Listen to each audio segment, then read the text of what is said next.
Bonjour et bienvenue au cours sur les cylindres. On a vu qu'un solide était une portion d'espace limitée par une surface rigide fermée. Quand les surfaces sont toutes planes, on appelle ça un polyèdre.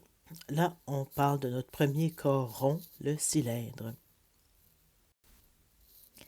Le corps rond est un solide limité par au moins une face courbe. Alors, on se rend bien compte qu'ici, sur le cylindre, la face courbe, c'est la face latérale.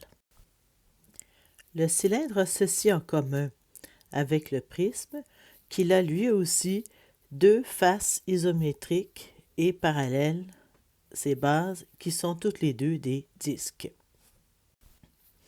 La différence est sa face latérale, qui est une face courbe. On va manipuler un peu ce cylindre pour voir à quoi ça peut ressembler. Alors, on va jouer avec ça, voilà. Alors, voici le cylindre complètement déroulé. On voit que lorsque le cylindre est déroulé, la face latérale est un magnifique rectangle. Donc, ce ne sera pas compliqué pour calculer l'air. Il faudra juste comprendre les dimensions du rectangle. Alors, on enroule le cylindre. Voilà à quoi il ressemble une fois enroulé. Je déroule, j'enroule, je déroule et j'enroule. J'insiste là-dessus, ce ne sera pas facile à comprendre. Comme toujours, la hauteur du cylindre, c'est la distance entre les deux bases. Voyez-vous, là, je suis en train de modifier la hauteur de mon cylindre. Ce qui va être difficile à comprendre, c'est comment calculer cette mesure-là, qui est la base de mon rectangle. On a vu précédemment que lorsque le cylindre s'enroule, la base de ce rectangle, c'est l'équivalent de la circonférence du cercle. On va prendre l'exemple de ce cylindre pour apprendre à calculer son aire latérale et totale.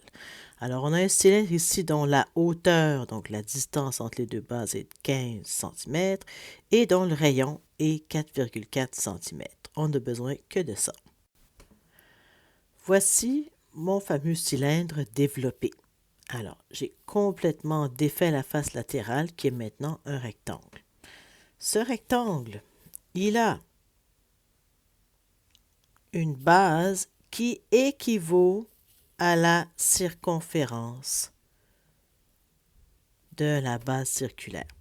Donc, la base de mon rectangle correspond à la circonférence. On a aussi une hauteur, ça c'est la distance entre les deux bases. Alors, la hauteur, on a vu que c'était 15.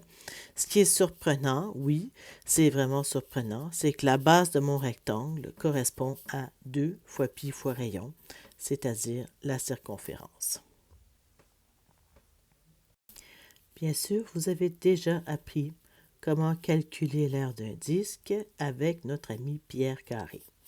Alors, le rayon est 4,4, on le met au carré, on le multiplie par pi et ça nous donne environ 60,82 cm².